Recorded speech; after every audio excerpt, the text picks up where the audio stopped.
voulons juste célébrer et dire Amen au Seigneur. Nous lisons dans Juges chapitre 6, le verset 2 au verset 4, ensuite le verset 11 au verset 12. Pourquoi ça ne marche pas? Pourquoi est-ce que j'ai l'impression que j'étais intelligent à l'école et les autres m'ont dépassé? T'es-tu déjà réveillé un matin, tu as l'impression que tu as 10 ans de retard sur la vie? Je ne sais pas, est-ce que je parle à quelqu'un? Ah. T'es-tu déjà réveillé le matin et puis tu as l'impression, cette impression que tu as un retard, tu as l'impression qu'au lieu d'avancer, tu as l'impression que quand tu avances, en fait tu es en train de reculer.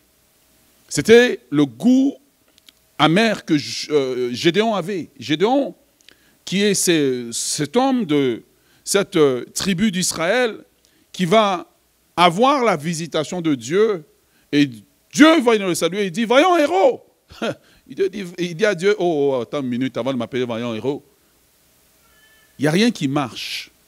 Et Gédéon dit, mais si Dieu est avec nous, ce n'est pas la question de plusieurs chrétiens. Si Dieu est avec nous, si Dieu est avec moi, comment ça se fait que je passe au travers de telles situations? Pourquoi? Parce que la Bible dit que, au temps de Gédéon, alors qu'il semait la semence, qu'est-ce qui se passait? La Bible dit que les Madianites, les Amalek et les peuples de l'Orient, au moment de la récolte, ces personnes venaient et puis ils détruisaient toute la semence. Ça aurait été bien s'ils emmenaient la semence avec eux. Mais la Bible dit qu'ils ne tuaient même pas les hommes, ils venaient juste et puis ils détruisaient la semence. J'aimerais parler à quelqu'un qui a l'impression que quand tu construis, on détruit tout. J'aimerais parler à quelqu'un qui a l'impression que quand tu fais un projet, les choses semblent ne pas avancer. Et tu es rendu à un point de ta vie où tu te poses la question, pourquoi les choses ne marchent pas pour toi? J'aimerais parler à un jeune qui a l'impression que la vie est encore devant toi. Comment éviter les erreurs de te retrouver dans une situation dans la vie où tu as l'impression que les choses ne marchent pas? Certains sont dans un mariage, ils disent, mais pourquoi ça ne marche pas? Il me semble que je prépare, il me semble que je suis belle, il me semble que, mais ça ne marche pas. Certains, c'est dans les affaires, d'autres, c'est dans d'autres différents domaines que tu as l'impression que ça ne marche pas. Et Gédéon est un homme frustré qui se tourne vers Dieu et dit, ne m'appelle pas vaillant héros parce qu'il n'y a rien qui ne marche dans ma vie. Tu savez, Dieu a cette façon comme ça d'appeler les gens. Genre, il croise un pauvre, il dit que le pauvre dit que je suis riche. Attends, rends-moi riche, après je m'appellerai riche. Je dis non, je t'appelle d'abord riche avant même de te donner la richesse. Tu vois, il dit à Abraham, je ferai de toi le père d'une grande nation. Il dit, je t'appelle Abraham. Mais pendant qu'il appelle Abraham, Abraham n'est pas encore le père d'une nation. Dieu t'appelle toujours ce que tu dois être avant que tu ne sois la chose.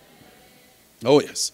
Le monde, lorsqu'il te regarde, ils vont t'appeler riche quand ils voient ta richesse. Dieu, il t'appelle ce que tu dois être, car la Bible dit qu'il appelle à l'existence les choses qui n'existent pas, comme si elles étaient, et ces choses viennent à l'existence.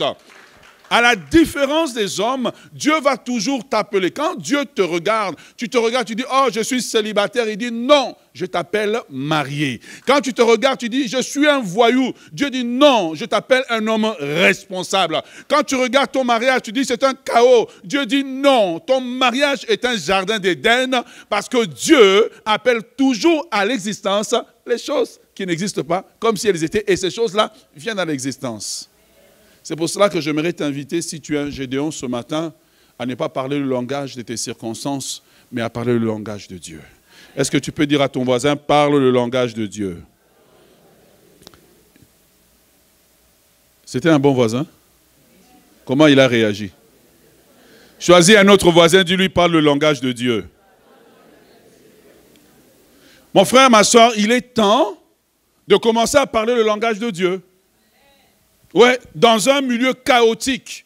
Dieu croise Gédéon dans un milieu chaotique, dans une société chaotique, où le pays est en train littéralement de souffrir économiquement, où le peuple d'Israël doit se cacher dans les montagnes. Dieu croise un homme, au lieu de l'appeler échec, il appelle victoire. Au lieu de l'appeler zéro, il appelle héros. Au lieu de l'appeler nul, il appelle excellent. C'est ce que Dieu est en train de dire sur toi. Je ne sais pas qu'est-ce que tu as vécu, je ne sais pas qu'est-ce que ton papa t'a dit, je ne sais pas qu'est-ce que la société t'a dit, mais je te dis quelque chose, Dieu ne parle pas sur toi toi le langage de la société. Il ne parle pas sur toi le langage de l'échec. Il ne parle pas sur toi le langage de l'abaissement. Il dit, lève-toi et brille, car ta lumière arrive. Il y a une lumière qui va émaner de toi, qui va étonner les gens autour de toi.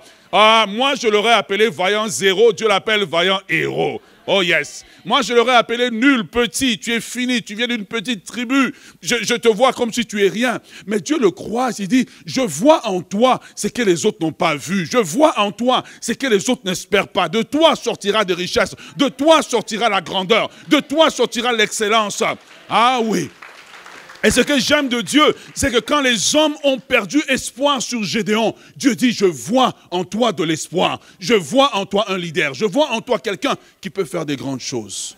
Je ne sais pas qu'est-ce qu'on a dit sur toi, mais j'aimerais que tu me donnes un grand amen. Je ne sais pas qu'est-ce qu'on a dit sur toi, je ne sais pas qu'est-ce qu'on a dit sur ta vie.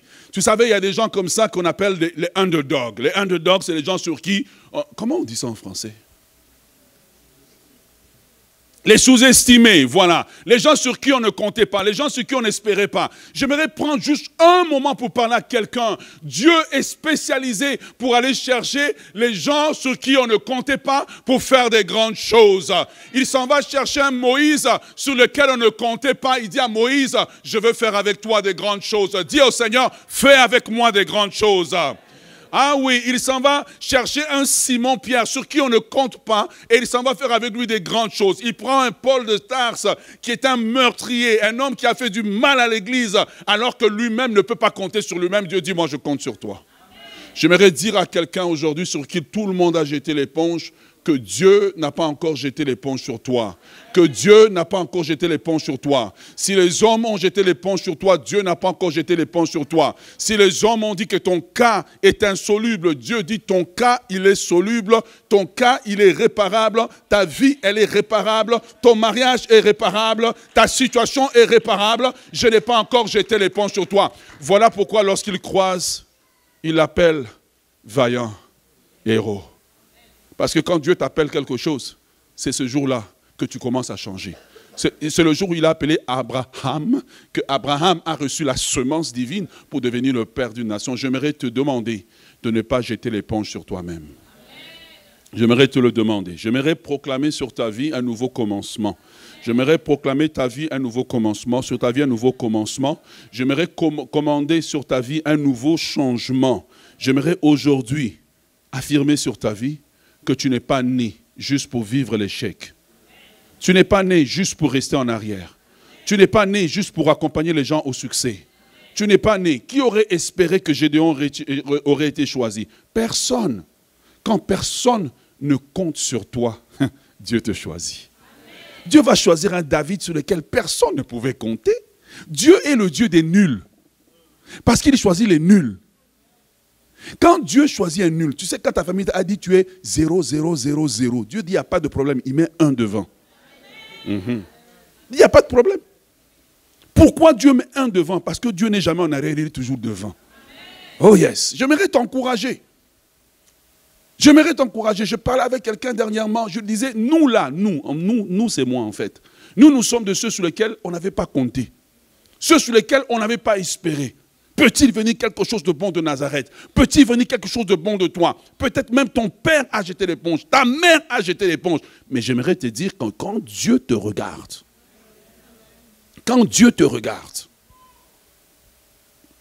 il t'appelle vaillant héros. Il t'appelle excellent. Non, ce n'est pas encore rentré. Tu vois là, tu écoutes avec tes oreilles. J'ai dit, il t'appelle vaillant héros. Il t'appelle excellent. Il t'appelle excellent. Il t'appelle élevé.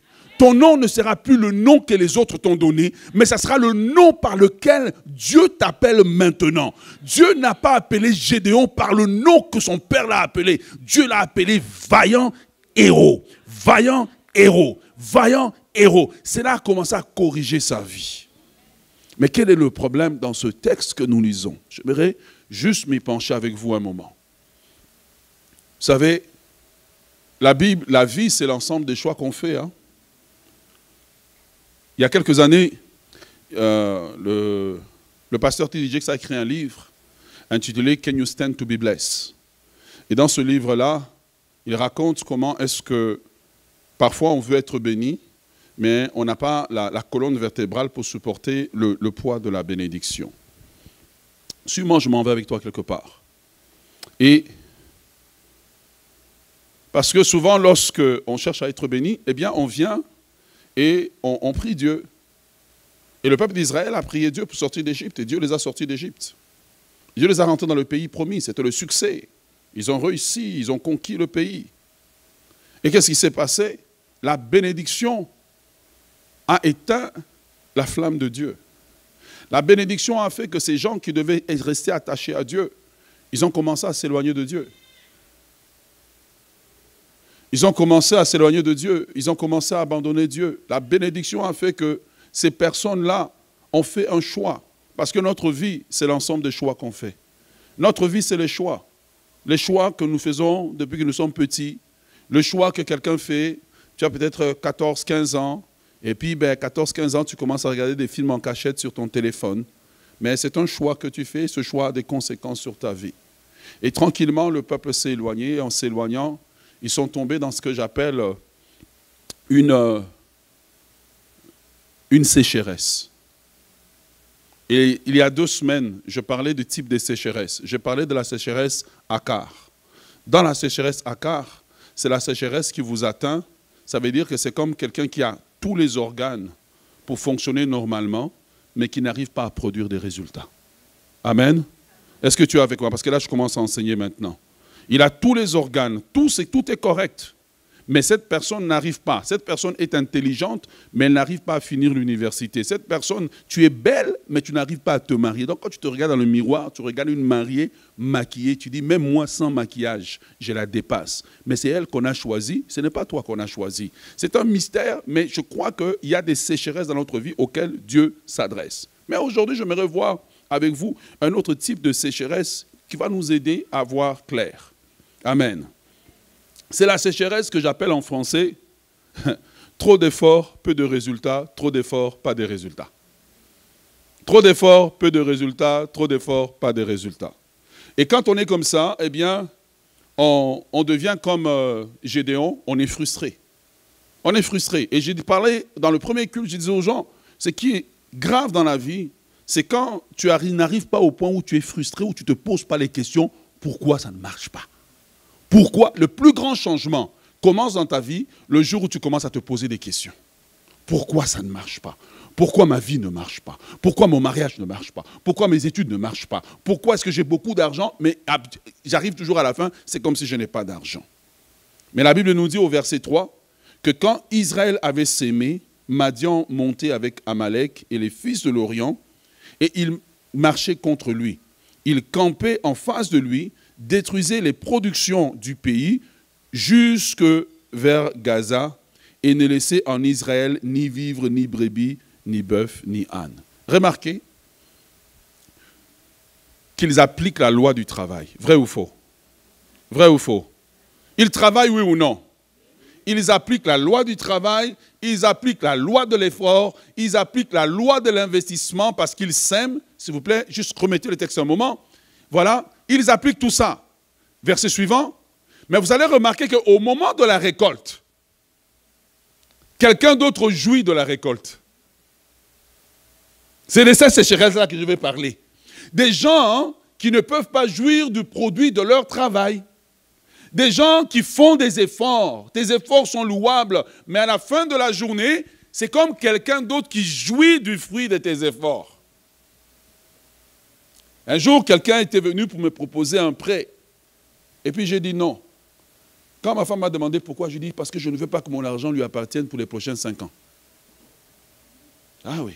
Je parle à des personnes qui font des efforts, mais à la fin, tout ton argent doit aller pour payer une dette que tu n'aurais pas dû prendre. Quand tu t'es sorti de la dernière dette, tu t'étais promis que tu n'allais pas revenir là. Mais Madian et Amalek, je parle de Madian et Amalek qui descendent sur tes finances, qui viennent et le fruit de ton travail est parti. Je parle à des personnes qui ont un problème que ton salaire, même pour la prochaine année, a déjà été dépensé avant même que tu aies travaillé. Ok, là, je pense que je commence à toucher les gens là. Ouais. La Bible dit qu'ils faisaient des efforts, ils investissaient, mais au bout, c'est quelqu'un d'autre qui mangeait le fruit. Est-ce que tu es avec moi? Et donc, après des années de cycle de victoire, de cycle où tout allait bien pour eux, ils sont entrés dans un cycle maintenant où les choses vont mal. Et là, j'aimerais prendre le temps de parler à nos jeunes. Parfois, tu regardes la vie d'un adulte et tu as l'impression que, vous savez, nous, on était comme ça avant de se marier. On dit, ah ben, on voit les vieux couples, ils ont l'air tout éteints, nous, on ne sera jamais comme ça. Baby, life happen. Tu vois? Et là, tu vois un adulte et puis tu dis, ah, mais comment ça se fait qu'il travaille comme ça? Moi, je dis toujours que quand tu vois quelqu'un qui a échoué, c'est une prophétie que Dieu te donne de ne pas faire certaines choses pour que les mêmes choses ne t'arrivent pas. Ne te moque jamais de quelqu'un, mais tire les leçons de quelqu'un. Est-ce que tu es avec moi? Et donc, d'autres personnes jouissent du fruit de leurs efforts. Je vais vous donner un domaine dans lequel les gens jouissent du fruit de tes efforts. Tu sais, lorsque tu as travaillé pour, je ne sais pas moi, éduquer ton enfant, puis un enfant, il réussit au sport, mais au lieu de te remercier, il remercie son coach. Je remercie mon coach qui a toujours été là pour moi. Tu as travaillé, mais quelqu'un d'autre mange le fruit. Et je prie ce matin que personne à partir d'aujourd'hui ne mange le fruit de ton travail. Que personne à partir d'aujourd'hui ne mange le fruit de tes efforts. Je déclare sur ta vie aujourd'hui, alors que tu fournis des efforts, ta récolte t'appartient. Alors que tu fournis des efforts, ta récolte est à toi. Tu n'es plus victime de vol, mais tu es victime de la bénédiction de Dieu qui te poursuit, qui t'atteint partout où tu vas. Reçois cela dans le nom de Jésus. Les gens qui souffrent de cela, c'est comme une jeune femme qui arrive et puis un jeune homme semble s'intéresser à toi et puis tu la présentes à une de tes amies. Soudainement, au lieu que toi tu manges le fruit de tout ce que tu as fait pour qu'il s'intéresse à toi, soudainement, il commence à s'intéresser à l'autre. C'est à ces personnes-là que je veux parler ce matin. Oh yes, Dieu veut te parler. Parce que ces personnes, je crois que vous souffrez de ce que j'appelle la stérilité shakol. Shakol s'écrit S-H-A-K-O-L. Quand cette stérilité est dans ta vie, elle se manifeste en fait par, et je veux le prendre vraiment au sens général pour ne pas heurter quelqu'un, mais elle se manifeste par des projets qui avortent. Tu vois, rien ne va jusqu'au bout. Quand Israël faisait la moisson, il semait pour aller jusqu'au bout récolter. Mais au bout, le projet échouait, au bout, l'investissement échouait. Est-ce que tu es avec moi? Shakol veut dire subir une fausse couche, un avortement, jeter le petit, donc le fruit de ses efforts à quelqu'un d'autre, rendre sans enfant, être privé d'enfant. Quand tu as ce genre de stérilité dans ta vie, c'est pour cela que je dis que quand Gédéon dit pourquoi rien ne marche, c'est parce qu'il s'est arrêté et il a commencé à observer sa vie. Pour le plus grand changement qui puisse arriver dans votre vie, c'est la capacité de vous asseoir et d'être vrai avec vous-même, d'observer votre vie. Or, la plupart des gens, ils sont occupés tellement avec la vie des autres, des vedettes de cinéma, etc., qu'ils oublient de s'examiner. La Bible dit que chacun s'examine soi-même. Examine-toi. Ah, mais j'ai eu 5 fiancés, ils sont tous partis. Examine-toi. N'es-tu pas en train de souffrir d'une forme de sécheresse dans ta vie? Examine-toi. Gédéon, on croise un homme qui a réfléchi sur sa condition, un homme qui a réfléchi sur sa situation. Comment ça se fait que j'ai 5 enfants, puis aucun n'arrive à terminer l'université? Comment ça se fait que j'ai autant d'enfants, puis c'est comme des espèces de grossesse hors mariage? C'est là que tu t'assieds comme Gédéon pour te dire, il y a quelque chose qui ne marche pas. Et Dieu n'est pas intimidé par quelqu'un qui ose se questionner et questionner Dieu. Il dit, venez et plaidons. Dieu lui-même, il t'invite. Il y a des gens que quand ils commencent quelque chose, ils n'arrivent jamais au bout de la chose.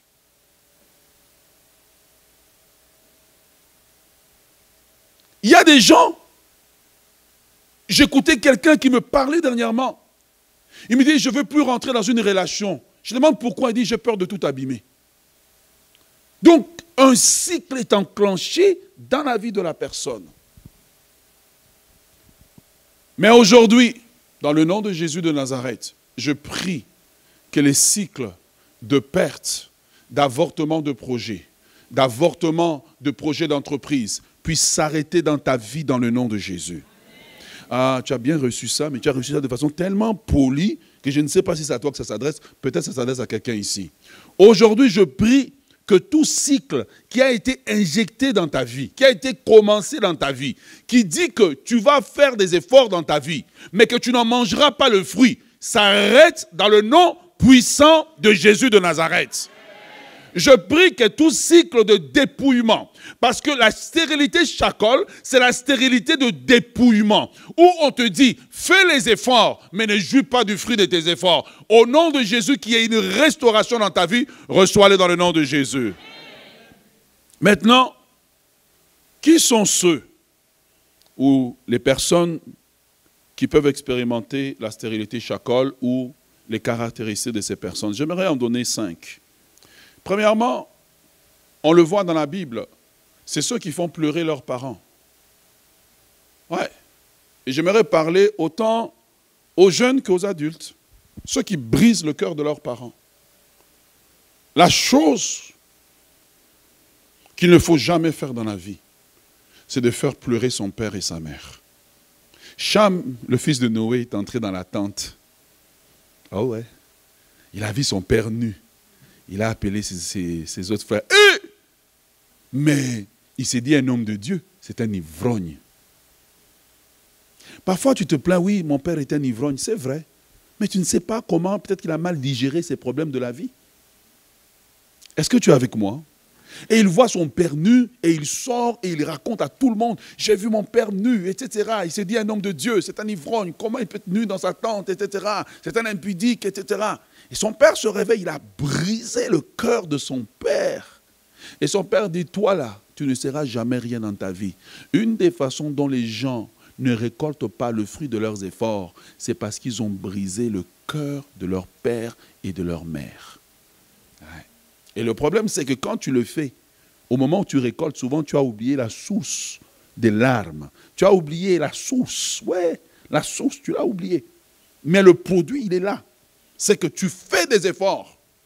Mais il y a des espèces de madianites qui sont devant toi et qui dévorent. Et quand je parle du père et de mère, je parle de père et de mère qui sont responsables. Je ne parle pas des parents qui abusent leurs enfants, qui molestent leurs enfants. Je parle des parents normaux. Des parents qui aimeraient te dire, ma fille, j'aimerais que tu te maries sans être enceinte avant le mariage. Oh, c'est chaud. Des parents qui aimeraient avoir un mot à dire dans ton choix. On te dit, ma fille, celui-là c'est un fou. Tu sais, à 18 ans, 20 ans, tu aimes le garçon qui est un travail de rénovation. Tu aimes ça le réparer, tu sais, 18, 20 ans, tu aimes un garçon qui est bad boy. Hein, là, tu vas le calmer. Ma chérie, quand tu as 35 ans, tu n'as plus le souffle pour ça. Donc, il y a des gens comme ça, c'est des pneus, hein, c'est des pneus d'été. Il ne faut pas les amener dans les hivers de ta vie. Parce que quand maintenant tu veux te marier, tu veux quelqu'un qui est stable. Que quand les courants de la vie viennent, il est stable. Il est là. Même s'il est secoué, mais il est là. Et beaucoup de gens, parfois, se sont mariés en brisant le cœur. Et tu as vu ton père pleurer, tu as vu ta mère pleurer. Toi, ça te faisait rire. La voix d'un parent est une autorité dans la vie de l'enfant. Oui. La phrase que je répète au mien, ma voix doit être la voix la plus importante dans ta vie. Oui. Briser le cœur d'un parent fait qu'à un moment donné, le ciel se ferme sur vous. Parfois, ton problème n'est pas avec le diable. Ton problème, c'est avec un parent vers qui tu dois aller chercher la paix. Maintenant, vous allez me dire, oui, mais il a tort. On ne cherche pas la paix parce qu'il a raison. On cherche la paix pour sortir de la stérilité chacol. Vous voulez un exemple biblique? Sarah va maltraiter Agar. Elle maltraite Agar. Pas Agar s'enfuit dans le désert. L'ange croise Agar. La chose normale à dire, c'est quoi? Je vais foudroyer Sarah. L'ange dit à Agar, va t'humilier. Pourquoi? Parce que la personne vers qui tu vas t'humilier porte une bénédiction dont tu as besoin. Quand un enfant marche dans la révolte,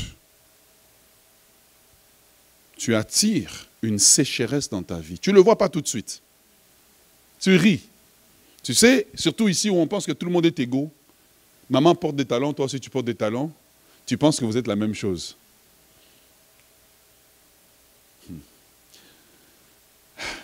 Non, on n'est pas la même chose.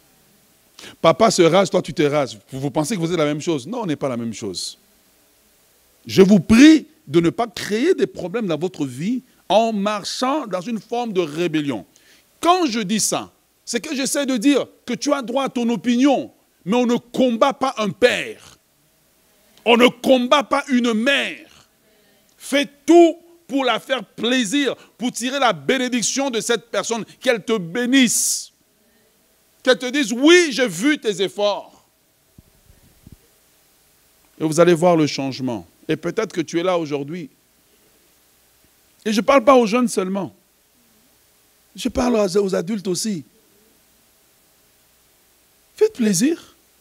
Le Père qui t'a nourri, qui t'a emmené là où tu es. Aujourd'hui, parce que tu es chrétien, tu l'appelles sorcier. Mais quand il pleure, même Dieu l'écoute, il dit à Dieu, mais j'ai investi. Et toi, tu veux rester là? Non, je suis en Christ. Si quelqu'un est en Christ, il est une nouvelle créature. Mon papa fait partie des choses anciennes. Wow. Non, tu as un devoir. Fais ton devoir. Ah oui. Oui. Tu t'es converti. Oh, je n'appelle plus mon père, je ne visite plus mes parents. Non, tu as une dette envers eux. Tu dois t'occuper d'eux. Oui. Tu ne t'occupes pas d'eux parce qu'ils sont les meilleurs. Tu t'occupes d'eux parce que c'est ton devoir. Ne faites pas pleurer vos parents, je vous en prie. Deuxième type de personne. Est-ce que ça vous aide? Deuxième type de personne, c'est les personnes qui ne sont pas enseignables. Il n'y a personne qui ne peut rien t'apprendre. Toi, tu connais tout. Deuxième type de personne, c'est ceux-là. Ceux qui ont l'impression que le produit de leur travail est arraché, c'est parce qu'ils ne sont pas enseignables. Pour être enseignable, il faut développer un esprit flexible. Flexible. Il y a beaucoup de choses que je connais. Souvent, je les apprends avec les adolescents ici, là. Je suis avec eux, je cause. Ah, pasteur, il y a ça qui est sorti, etc. Ayez un esprit enseignable. Être enseignable vous permettra d'éviter que le ciel soit fermé sur votre vie parce que Dieu parle tantôt d'une manière, tantôt d'une autre. Ah oui. Et le grand problème d'aujourd'hui avec les médias sociaux et tout ce qu'on peut voir, c'est que les gens ont beaucoup d'informations mais ne sont pas enseignables. Il faut que quelqu'un soit capable de t'apprendre des choses. Donnez-moi un amen. Ce que je sais, ce que je fais, je l'ai appris de quelqu'un. J'ai appris de quelqu'un comment gérer une église. Et je continue d'apprendre. Vous savez, aujourd'hui, si je perds, je ne le souhaite pas. Mais bon, j'en aurai un nouveau, au nom de Jésus. Si jamais je perds mon cellulaire, je ne regrette pas les photos qui sont dedans. Je regrette les 7000 heures d'enseignement d'un seul prédicateur. 7000 heures d'enseignement que j'ai. 7000 heures. Un seul prédicateur. 7000 heures d'enseignement. Donc quand je rentre dans la voiture, c'est rare que j'écoute la musique. Dès que je rentre, un enseignement est en train de jouer. Toujours en situation d'apprentissage. Tu n'aurais pas la sérénité, Chacol, dans ta vie si en ouvrant ton entreprise, tu avais appris à faire un peu de service à la clientèle. Mais tu t'es plaint, mes frères, ils ne viennent pas chez moi. Ils vont toujours chez les autres, mais les autres, ils ont les services à la clientèle. Toi, tu as un restaurant.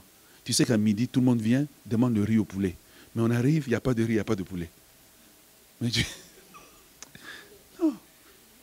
Tu veux ouvrir un truc? Attendez, au mois de juillet, on va parler d'entrepreneuriat ici. Sortir de la pauvreté par l'entrepreneuriat. Parce que ton salaire est fait pour que tu reviennes. Ouais. J'aimerais te parler. Je suis là pour t'aider. Va chez quelqu'un qui va t'enseigner. Ce que tu as appris à faire, tu l'as appris dans ton pays, mais ici, on ne fait pas comme ça. Ici, lorsque tu as donné à quelqu'un l'heure, à midi, je commence les tresses. Cette personne arrive, elle a d'autres choses à faire que de s'asseoir avec toi. Donc, à midi, quand elle arrive, ben, tu dois avoir un peu, bonjour, comment vous allez? Waouh, ça s'est bien passé la journée. Bon, prenez un petit tasse de quelque chose et tu t'occupes de la personne. Mais tu ne jouis pas. Et là, tu vas voir un Chinois en train de jouir de ce que toi, tu devrais avoir.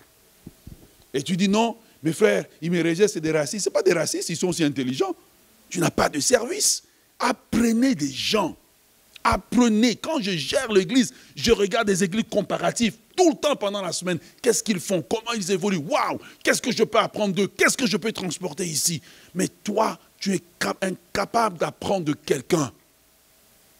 Tu es la même version que tu étais depuis que tu avais 5 ans. Tu n'as pas évolué.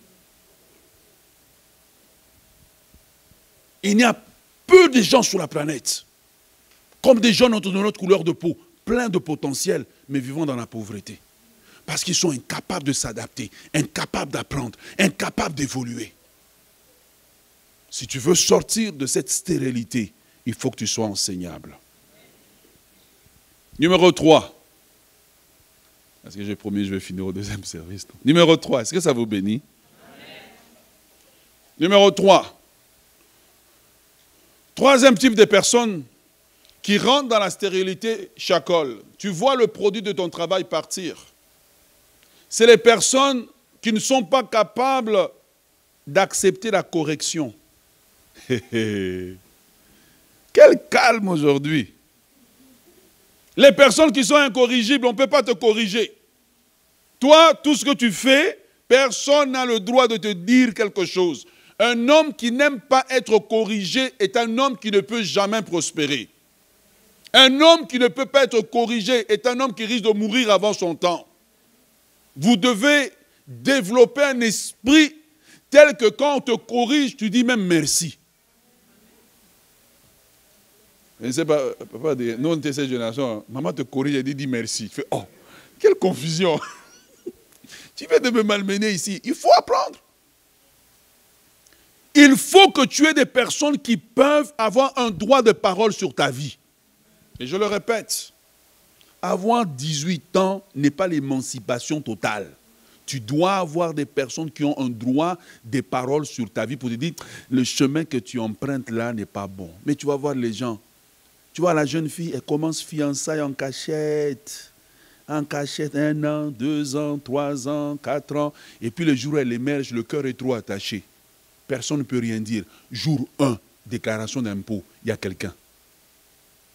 Tu viens, pasteur, telle personne, il y a ça. Qu'est-ce que tu penses de lui? Avant d'aller donner ton cœur gratuitement. Et d'arriver, 25, 26 ans, mais je suis toujours célibataire. Mais arrête tes relations en cachette. Sors de l'ombre.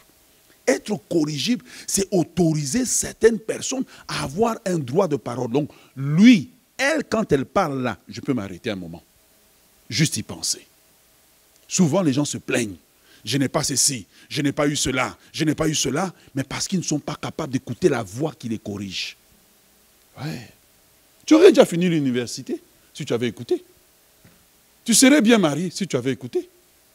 Ouais. Mais pourquoi tu es là? Tu es là parce que tu es incapable. Dès qu'on veut te corriger, c'est comme un hérisson. Incorrigible. Tellement que tu es fâché que la personne qui essaie de te corriger même regrette. J'aimerais parler aux femmes. Ton mari doit être capable de te corriger, de te dire ce qui ne va pas. Tu t'es habillé, tu es arrivé et dis, ma chérie, j'aime pas cette robe. Le fait qu'il a dit suffit. Quand on commence à discuter 5 minutes, 10 minutes, on oublie même la raison pour laquelle on devait sortir. C'est pas bon. Ouais. Monsieur, la même chose, tu t'es habillé. Madame, même que tu t'habilles comme ça, mais habille-toi pour lui faire plaisir. Être le chef ne veut pas dire que tu as raison tout le temps. Les sœurs, donnez-moi un amen en cachette. C'est les célibataires qui ont dit. Est-ce que tu es avec moi? Proverbe chapitre 15, le verset 32 nous dit, celui qui rejette la correction méprise son âme. Je le répète, si c'est possible de le... Voilà, on applaudit pour l'équipe média. Celui qui rejette la correction méprise son âme, mais celui qui écoute la réprimande acquiert l'intelligence. Une des clés de sortir des crises de ta vie, c'est ta capacité d'être corrigé. Quelqu'un qui n'est pas capable de te faire une réprimande ne t'aime pas. Ah oui. Un homme qui te lance tout le temps des bonbons ne t'aime pas. À n'importe quel âge, n'importe quel stade de la vie, quelqu'un doit avoir un droit de parole sur toi. Oui. Quelqu'un doit avoir un droit de parole. Je bénis Dieu. J'ai parlé avec une jeune sœur dernièrement. Et puis je lui dis, est-ce que tu penses à te marier? Elle dit, non, pasteur, moi ces choses-là ne m'intéressent pas. Je lui demande, tu as quel âge? Elle me donne son âge. Je fais, oh ma fille, arrange-toi. Et puis je l'ai vu, j'ai vu la transformation. J'ai dit, oh, toi, en tout cas, j'aurais dû conseiller un peu. Une fois conseillé, une fois, un seul conseil. J'ai dit, ma fille, il ne faut pas être trop spirituel. Prie, mais sois visible. Prie, mais maquille-toi. Prie, mais arrange-toi. Prie, mais habille-toi. Va pas dans un mariage, tu es habillé en noir, comme si tu enterrais ta mère. Parce que la compétition, elle est féroce. Ce que tu penses, c'est tes soeurs, tes amis, là.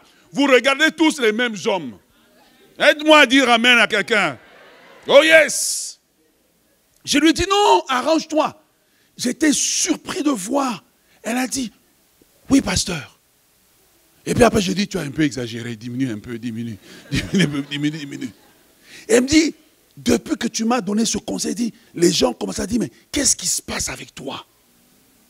Le conseil de quelqu'un qui n'est pas ton père peut sauver ta vie.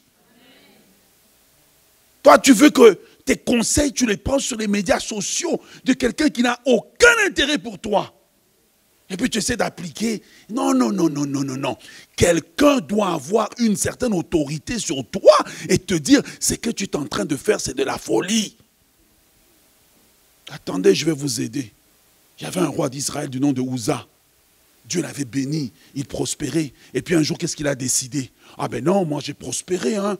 Je ne peux pas juste rester un simple frère dans l'église. Je deviens pasteur. Et puis il va aller dire, non, je vais aller offrir à Dieu aussi des sacrifices. Heureusement qu'il y avait des prêtres courageux. Je prie dans l'église d'avoir des leaders courageux. Ils ont dit, non, Uza, ça, ce n'est pas réservé pour toi. Il dit, on a un droit de parole sur ta vie. On a le droit de te dire que ce que tu fais, c'est mauvais. Et puis là, qu'est-ce qui s'est passé? Uza a dit, non, je n'écoute pas. Chacol. Bah, il est devenu lépreux. Ouais. Parfois, cette personne, c'est peut-être ton épouse qui a un peu plus, bon, je vais utiliser un bon mot pour ne pas créer un problème de couple, de discernement.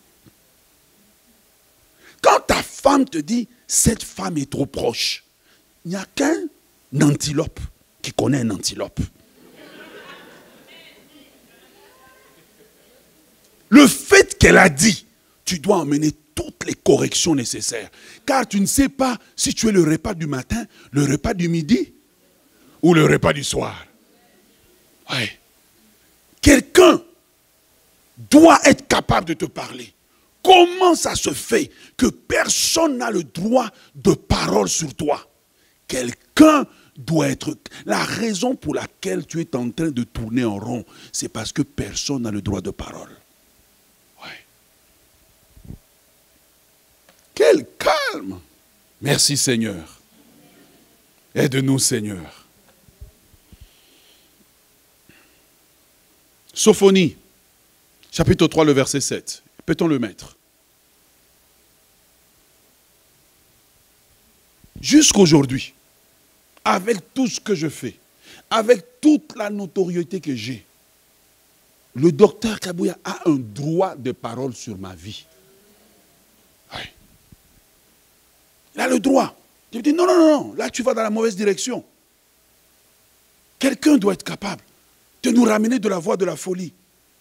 Quelqu'un doit être capable. Je dis, madame, ne quitte pas la maison. Reste. Ne va pas dormir dehors. Reste. Quelqu'un doit être capable. À 23h. Chérie, il est 23h. Rentre à la maison. Non, ma maman maman m'a toujours empêché de sortir. Rentre à la maison, rentre, rentre. Il a dit rentre, rentre. Rentre. Ouais. Ouais. L'esprit indépendantiste fait que des personnes font des accidents. Des personnes font des accidents de parcours. Rentre. Rentre à la maison. Rentre à la maison. Écoute. Quelqu'un doit être capable de parler au milieu de toute ta folie, de te dire non, ça ne marche pas. Ça ne marche pas. Quelqu'un doit être capable de te dire, là où tu vas dans ce pays-là, quand on voyage là-bas, on ne fait pas 3 mois. On ne fait pas 3 mois. On fait 20 jours. Ton système immunitaire peut supporter. Au bout des 20 jours, sors vite. Même si l'affaire pour laquelle tu étais parti n'est pas terminée, vaut mieux que tu sortes vivant, au lieu que tu serves de repas, de midi ou de déjeuner à quelqu'un. Lisez-moi. Sophonie, chapitre 3, le verset 7, qu'est-ce qu'il dit? Je disais, si du moins tu voulais me craindre, avoir égard à la... Quelle serait la conséquence? Il dit, ta ne serait pas, et tous les châtiments dont j'étais menacé n'arriveraient pas. Mais ils se sont hâtés de pervertir toutes leurs actions. Donc quand tu n'aimes pas qu'on te corrige, quand je viens, et puis je te dis, il ne faut pas, quand tu vas dans une soirée, tu es célibataire, tu es en noir. Ne t'habille plus jamais en noir. Parce que quand je te dis, moi je suis un homme, je sais comment les hommes regardent. Ah oui. Je te dis, détache tes cheveux. Non, tu as fermé les cheveux, on dirait que tu allais faire un 100 mètres. Je t'en prie, quelqu'un doit être capable de te parler. Oui. Numéro combien? 4. Quatrième type de personnes qui vivent la stérilité chacole. Ça veut dire que c'est à toi, mais ce n'est pas à toi. C'est les personnes qui ont une dette de quelqu'un, mais qui refusent de payer. Oh. Je ne parle pas de la dette d'une entreprise. Tu as la dette d'un frère dans l'église. Tu as la dette d'une sœur dans l'église. Mais tu refuses de payer cette dette. Parce que, oh, on prie ensemble. On devrait, je pense, avoir un fichier interne qui répertorie ces genres de personnes, puis on ne traite pas avec vous. Tu as pris l'affaire de quelqu'un. On vendait une marchandise, comme toi, tu aimes toujours tout prendre à crédit. Oh, tu as pris 3 chaussures, 500, 600 $. Mais 500, 600 $, c'est ton salaire aux 2 semaines. Et là, tu as du mal à payer. Et tu commences à, médire sur les gens. Quand tu as la dette de quelqu'un que tu refuses de payer, cette personne pleure. Ah oui, cette personne pleure et Dieu l'écoute. Parce qu'elle a raison. Tu dis, mais où est-ce que tu vas m'emmener? On est des frères dans la foi, tu ne peux rien me faire. Je ne peux rien te faire, mais je peux pleurer devant Dieu. Et Dieu est le juste juge. Et il va trancher dans cette affaire. Et c'est comme ça que tu vois beaucoup de gens, à un moment donné, ils ont des problèmes dans leur vie parce qu'ils ont la dette de quelqu'un, mais ils refusent pertinemment de payer.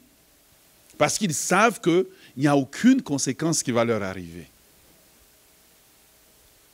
J'aimerais vous encourager, vous donner des conseils sages. À moins que tu aies une relation avec quelqu'un, il faut aussi vous respecter, éviter dans l'église. Tu as repéré certaines personnes, tu as regardé la marque de voiture, et puis tu es toujours en train de dire, non, non, non, ici on vient prier. Et je n'ai aucune obligation de devenir ta banque. Donnez-moi un amen, aidez-moi. Quand vous avez décidé entre vous que tu vas le faire, quand ça s'abîme, il ne faut pas venir me voir. Moi, je n'étais pas là. Moi, je ne connais pas vos ententes. Mais quand tu as la dette de quelqu'un pour un service qui t'a été rendu et que tu ne veux pas honorer cette dette, je te dis que le ciel va se fermer sur toi. Est-ce que j'ai des personnes ici? Et parfois, tu vois des gens qui ont changé d'église. C'est parce qu'ils devaient à quelqu'un et la pression était devenue intenable. Alors, ils créent un problème bidon. Oh, mais non, ici, il n'y a pas d'amour, il y a tel problème. Non, le vrai problème derrière, C'est que tu dois à des personnes. Tu as abîmé le bureau de crédit de quelqu'un. Cette personne a pris sur la carte de crédit pour te donner. Et toi, tu as juste disparu. Quand cette personne pleure, le ciel sera fermé sur toi. Corrige tes voix. Dieu est en train de te parler. Est-ce que tu es là? Proverbe 22, versets 26 à 27. Proverbe 22, 26 à 27. S'il vous plaît, allons dans la parole de Dieu. Proverbe 22, 26 à 27. Qu'est-ce que la Bible dit? Ne sois pas parmi ceux qui prennent des engagements, parmi ceux qui cautionnent des dettes. Ouais, continue. Si tu n'as pas de quoi payer, pourquoi voudrais-tu qu'on... tu vois? Qu'on enlève ton lit sous toi. Ça veut dire que c'est à toi, mais ce n'est plus à toi. Pourquoi voudrais-tu qu'on t'enlève ta dignité? Pourquoi voudrais-tu qu'un enfant qui a terminé, qui est ingénieur, tu es parti demander, dire, oh non, c'est un papa qui demande. On t'a donné par la foi. Mais toi maintenant, pour rendre par la foi. Et là, à un moment donné, tu dis, non, on m'a manqué de respect. On ne t'a pas manqué de respect. C'est toi qui ne te respectes pas. Non. Je vais vous expliquer. Si jamais, dans l'église, vous voulez emprunter quelque chose à quelqu'un ou demander, faites-le aux personnes de la même catégorie. Pasteur à pasteur. Oui. Pas pasteur à brebis. Tu descends trop bas. Tu es une maman. Non, laisse la jeune fille tranquille. Parce que quand il viendra réclamer, qu'importe ce qu'elle va dire, tu diras qu'on t'a manqué de respect. Emprunte à quelqu'un de ta catégorie. Éléphant entre éléphants. Pouf. Ouais. Et c'est comme ça que tu vois des personnes qui ont le ciel fermé sur leur vie, qui vivent des sécheresses, parce qu'il y a quelqu'un qui est en train de pleurer devant Dieu, qui dit, mais Seigneur, je lui ai donné 5 000 $. Et cette personne commence à m'esquiver aujourd'hui. Avant qu'on t'emprunte, vous étiez des très bons amis. Et aujourd'hui, tu trouves tous les défauts nécessaires à la personne. Je te dis, si tu ne corriges pas ça, tu auras la sécheresse sur ta vie. J'ai dit amen à moi-même. Numéro 5 et nous terminons.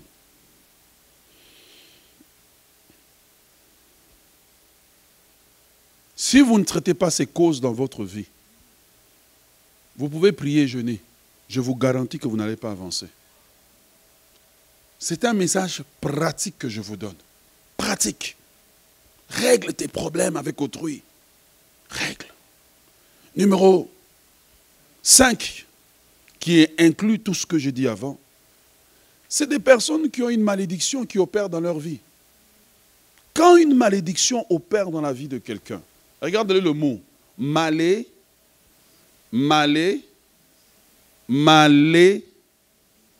donc c'est mal, c'est des paroles qui sont mal dites afin de causer la sécheresse, de causer un freinage. Ça fera l'objet d'une série de messages que je donnerai sûrement vers le mois de septembre. Mais aujourd'hui, j'aimerais juste vous dire que quand une malédiction opère dans ta vie, même si tu as 1000, tu finiras à 0. Ouais. La cause des personnes qui voient des choses leur échapper, la cause des personnes qui voient le célibat, parfois ce n'est pas toi qui es subi la malédiction, mais tu as hérité la malédiction. Peut-être dans ta famille, tu as eu ta mère qui est partie jouer avec le mari d'autrui et l'autre femme a dit, comme tu as fait ça, toutes les filles chez toi seront célibataires. Toi, tu as entendu l'histoire, mais tu as pris ça à la légère. La malédiction que tu prends à la légère, là, elle opère dans ta vie. Peut-être que tu as eu quelqu'un dans ta vie, dans votre famille, qui est parti et qui a volé chez son patron. Et le patron a dit, comme tu as volé, tous tes enfants travailleront, mais n'auront jamais le fruit de leur salaire en main. Tu as entendu la chose, mais comme une histoire qui t'a été racontée. Mais c'est que tu ne réalises pas en observant ta vie. C'est pour ça que je dis que Gédéon a dit, mais pourquoi les choses ne marchent pas? Les choses ne marchent pas toujours parce qu'il y a une cause derrière. Et une des causes derrière, c'est la malédiction. Est-ce que tu es avec moi?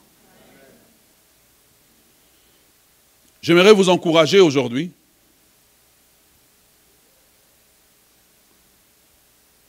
à rentrer en vous-même et que chacun s'examine.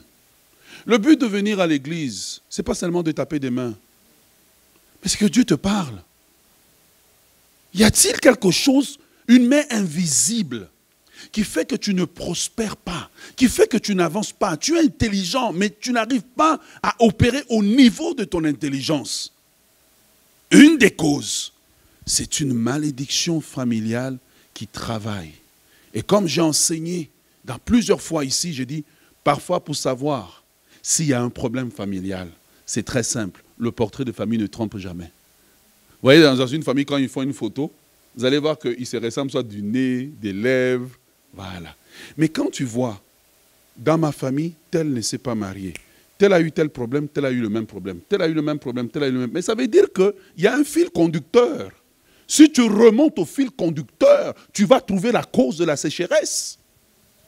C'est que Dieu veut, c'est notre bénédiction. C'est que Dieu veut, c'est notre prospérité.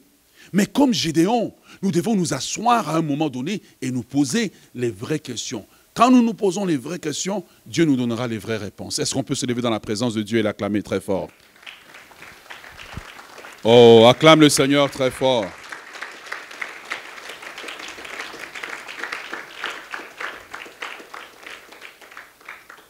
La sécheresse chacole fait que les projets avortent. Question ce matin avant de partir. Est-ce qu'il y a un parent qui pleure à cause de toi? Est-ce qu'il y a un parent qui pleure?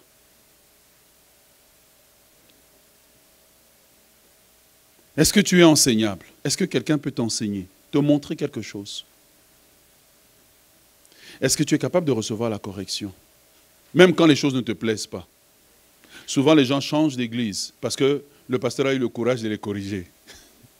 Puis ils ne veulent plus venir. Est-ce que tu as la dette de quelqu'un que tu as besoin de payer? Quelque chose que tu dois à quelqu'un, que tu as besoin de restituer pour que le ciel s'ouvre sur ta vie. Est-ce qu'il y a une malédiction qui est en train de travailler sur ta vie? Dieu veut t'ouvrir les yeux sur ce qui ne va pas.